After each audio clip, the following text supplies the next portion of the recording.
18 ವರ್ಷಗಳ ಬಳಿಕ ಐಫೆಲ್ ಟ್ರೋಫಿಯನ್ನು ಎತ್ತಿಡಿದಂತಹ RCBಗೆ ಅಭಿಮಾನಿಗಳ ಒಂದು ಸಂಭ್ರಮಕ್ಕೆ ಕಾರಣ ಆಗಿತ್ತು.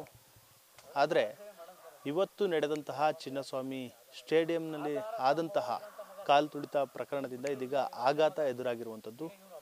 ಸದ್ಯ KR ಪೇಟೆ ತಾಲೂಕಿನ ರಾಯಸಮುದ್ರ ಗ್ರಾಮದ ಪೂರ್ಣಚಂದ್ರ ಅವರು ಕೂಡ ಈ ಒಂದು ಘಟನೆಯಲ್ಲಿ ಸಾವನ್ನಪ್ಪಿರುವಂಥದ್ದು. ಅವರ ಸ್ನೇಹಿತರಾದಂತಹ ರುದ್ರೇಶ್ ಹಾಗೆ ಅಭಿಷೇಕ್ ಇಬ್ಬರು ಕೂಡ ಇರುವಂಥದ್ದು. ನೇರವಾಗಿ ಮಾತನಾಡಿಸ್ತೀನಿ. ಸರ್, ಪೂರ್ಣಚಂದ್ರ ಅವರು ಇಲ್ಲ, ಯಾವಾಗ ನಿಮ್ಗೆ ಈ ಒಂದು ವಿಚಾರ ತಿಳಿತು?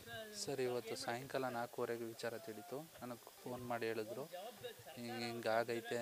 ನಾನು ಅಲ್ಲಿವರೆಗೂ ನಾನು TV ನೋಡ್ತಾನೆ ಇದ್ದೆ. ನೋಡಿದ್ರೆ ಇದು ನಮ್ಮನಿಗೆ ಹಿಂಗಾಗೈತೆ ಅನ್ನೋದು ನನಗೆ ನಿಜವಾಗ್ಲೂ ಗೊತ್ತಿರಲಿಲ್ಲ. ಯಾವಾಗ ವಿಡಿಯೋ ಕಳಿಸಿದ್ರೋ ಅವಾಗಲೇ ಗೊತ್ತಾಗಿದ್ದು ಇದು ನಮ್ಮವನಿಗೆ ಹಿಂಗಾಗೈತೆ. ಆ ಕ್ಷಣ ನಾನು ಹೊರಟು ಬಂದೆ. ಸರ್, ನಿಮ್ಮ ಮತ್ತು ಪೂರ್ಣಚಂದ್ರ ಅವರ ನಡುವೆ ಒಡನಾಟ ಹೇಗಿತ್ತು ಸರ್? ಸರ್, ನಾವು ಇಬ್ಬರು ಜೊತೆಲೇ ಒಂದೇ ತಟ್ಟೆಲ್ಲ ನಾವು ಊಟ ಮಾಡ್ಕೊಂಡು ತಿಂತಿದ್ದೆವು ಸರ್.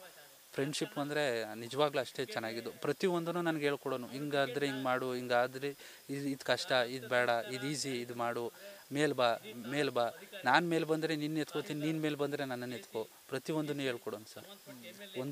ಒಂದೊಂದು ಒಂಚೂರು ಕೆಲಸ ಬಿಡ್ತಿರಲಿಲ್ಲ ಸರ್, ಅಷ್ಟೇ ನೀಟಾಗಿ ಹೇಳ್ಕೊಡೋನು. ಮತ್ತೆ ಕ್ರಿಕೆಟ್ ಅಂದರೆ ಭಾಳಷ್ಟು ಹುಚ್ಚು ಪ್ರೀತಿ ಅಂತ ಮಾತುಗಳು ಕೂಡ ಕೇಳ್ತಿದ್ರು ಅವ್ರ ಸಂಬಂಧಿಕರು. ಹೌದೌದು ಸರ್, ಕ್ರಿಕೆಟ್ ಅಂದರೆ ಅವನಿಗೆ ಪಂಚಪ್ರಾಣ, ಭಾಳ ಇಷ್ಟ. ರಾತ್ರಿನೂ ಅವನು ಮೈಸೂರಲ್ಲಿ 2:30ವರೆಗೂ ಕ್ರಿಕೆಟ್ ಮ್ಯಾಚ್ ಮುಗಿಸ್ಕೊಂಡು ಸೆಲೆಬ್ರೇಷನ್ ಮಾಡಿಕೊಂಡು ರಾತ್ರಿ ಬಂದು ರೂಮಲ್ಲಿ ಮಲಗಿದ್ದು. ಬೆಳಗ್ಗೆ ಬಂದು ಊರಿಗೆ ಬಂದಿದ್ದ. ಬೆಳಗ್ಗೆ ಬಂದು ಹೋಗಿ ಜಮೀನ್ ಹತ್ರ ಕೆಲಸ ಮಾಡಿಬಿಟ್ಟು ಹೊರಟಿರೋದು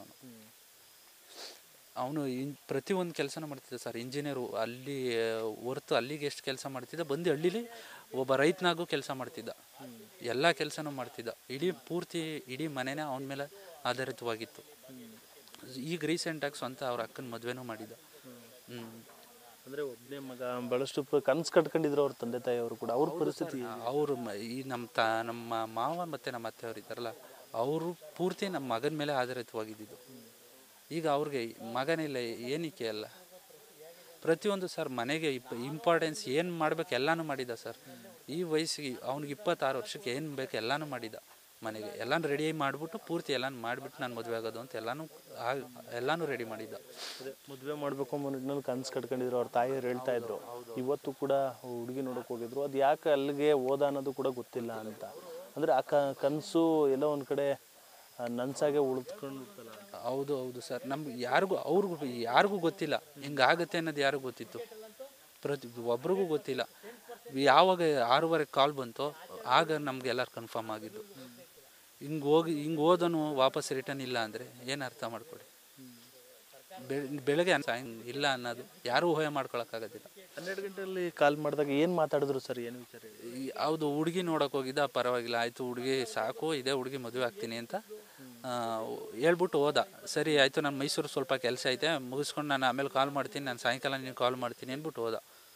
ಫೋನ್ ಮಾಡಿದ್ಮೇಲೆ ಬೆಂಗಳೂರು ಕಡೆಗೆ ಹೊರಟಿರೋದನು. ಮೈಸೂರಿಗೆ ಹೋಗಿ ಮೈಸೂರಿಂದ ಬೆಂಗಳೂರಿಗೆ ಹೊರಟಿದ್ದಾನೆ. ಅದೇನು ಹೇಳಿರಲಿಲ್ಲ ಬೆಂಗಳೂರಿಗೆ ಹೋಗ್ತಿದ್ದೀನಿ ಅಂತ ಹೇಳಿರಲಿಲ್ಲ. ಬೇರೆ ಯಾರು ಫ್ರೆಂಡ್ಸ್ ಇದ್ರು, ಕಂಪ್ನಿ ಫ್ರೆಂಡ್ಸ್ ಇದೆ, ಯಾರು ಇದ್ರು, ಅವ್ರ ಜೊತೆ ಹೋಗ್ಬಿಟ್ಟಿದ್ದಾನೆ. ಅಲ್ಲಿ ಹೋಗಿ ಏನಾಗಿದೆ, ಮೆಟ್ರೋಲಿ ಇಳಿದ ತಕ್ಷಣ ಇವನು ಸಪ್ರೇಟ್ ಆಗಿದ್ದಾನೆ. ಅವರು ಯಾವಾಗ ಮಿಸ್ ಆಯಿತು, ಇವನು ಸೈಡ್ ಸಪ್ರೇಟ್ ಆಗಿದ್ದಾನೆ, ಅವರು 5 ಜನ ಸಪ್ರೇಟ್ ಆಗಿಬಿಟ್ಟಿದ್ದಾರೆ ಅಂತ. ಇವನ್ ಫೋನ್ ಎಲ್ಲ ಮಿಸ್ ಆಗೈತೆ, ಎಲ್ಲ ಕಾಲ್ ಮಾಡೋರೆ, ಎಲ್ಲಿ ಕಾಲ್ ಮಾಡಿದ್ರು ಕಾಲ್ ರಿಸೀವ್ ಆಗ್ತಿಲ್ಲ. ಆಗ ಅಷ್ಟು ರಶಲ್ಲಿ ಇವನು ಕಾಲ್ ರಿಸೀವ್ ಮಾಡಿಲ್ಲ. ಯಾವ ಪೂರ್ತಿ ಎಲ್ಲ ಇಡೀ ಫ್ಯಾಮಿಲಿ ಎಲ್ಲ ಕಾಲ್ ಮಾಡೋಕ್ಕಾದ ಇವನಿಗೆ.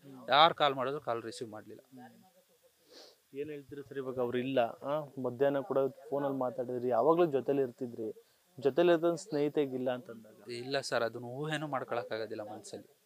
ಆ ನೋವು ಅವ್ರು ನಮ್ಗಿಂತ ಅವ್ರ ತಂದೆ ತಾಯಿ ತಿಂತ ಇದಾರಲ್ಲ, ಅದನ್ನ ಕಣ್ಣಲ್ಲೂ ನೋಡೋಕ್ಕಾಗೋದಿಲ್ಲ. ಏನೇ ಮಾಡಿದ್ರು ಸರ್ ಅವನನ್ನ ತರೋಕ್ಕಾಗತ್ತಾ? ರಿಟರ್ನ್ ಬರೋಕ್ಕಾಗತ್ತಾ? ಬರಲ್ಲ. RCB ಟೀಮ್ ಕಂಡ್ರೆ ಭಾಳಷ್ಟು ಇಷ್ಟ, ಭಾಳ ತುಂಬ ಅಂದರೆ ತುಂಬ ಇಷ್ಟ ಸರ್. RCB ಅಂದರೆ ರಾತ್ರಿ 2:30ವರೆಗೂ ಮ್ಯಾಚ್ ನೋಡ್ಕೊಂಡು ಮಲಗೆ ಇಲ್ಲ ಅಂದರೆ ಲೆಕ್ಕ ಹಾಕೊಳ್ಳಿ, ಅರ್ಥ ಮಾಡ್ಕೊಳ್ಳಿ. RCB ಅಂದರೆ ಎಷ್ಟು ಹುಚ್ಚು ಅಂತ ಅವನಿಗೆ ಅದನ್ನೇ ಅರ್ಥ ಮಾಡ್ಕೊಳ್ಳಿ.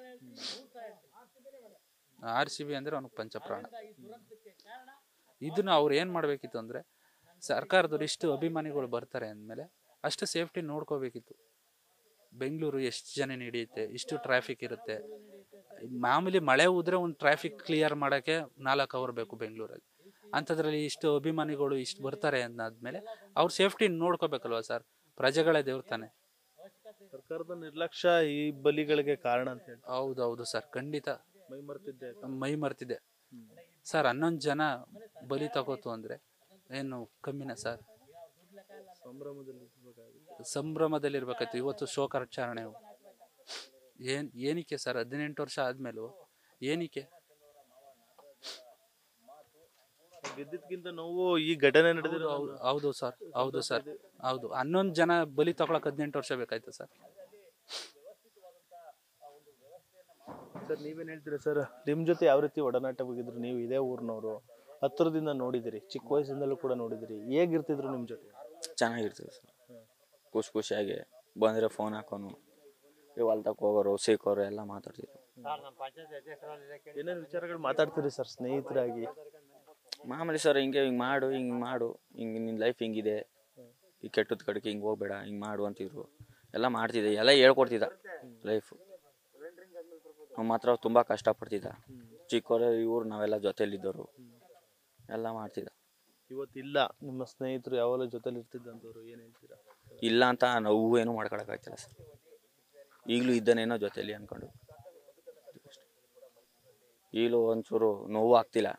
ಬೆಳಿಗ್ಗೆ ಅವ್ನ ಮುಖ ನೋಡಿದ್ಮೇಲೆ ಏನೋ ಒಂಚೂರು ಮನ್ಸಿಗೆ ನೋವು ಆಗ್ಬೋದು ಅಷ್ಟೇ.